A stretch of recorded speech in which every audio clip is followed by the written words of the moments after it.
How to add to cart in TikTok Shop. Hey guys, in this video, we'll teach you how you'll be able to add to your shopping cart here at TikTok. So simply go to your TikTok account and click on the shop button that's on the lower part of the screen. And here you could simply select or browse into a product that you're interested in.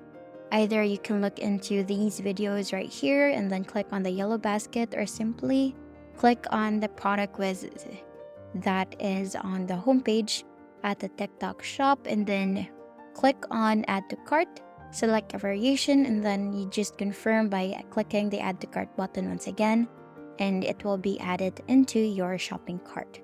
Another option here is that you can actually increase the quantity of that specific product. For example, you want this camping chair right here, click on add to cart, select what size you want, and then here at quantity you can increase or decrease it depending on how many products you want. And then once you're done, just simply click on confirm, and that would be added into your shopping cart with the exact quantity that you want. And that's basically it. That's how you add a product to your cart here on TikTok Shop. And that's the end of the video. Thank you for watching. We'll see you in the next one. Bye.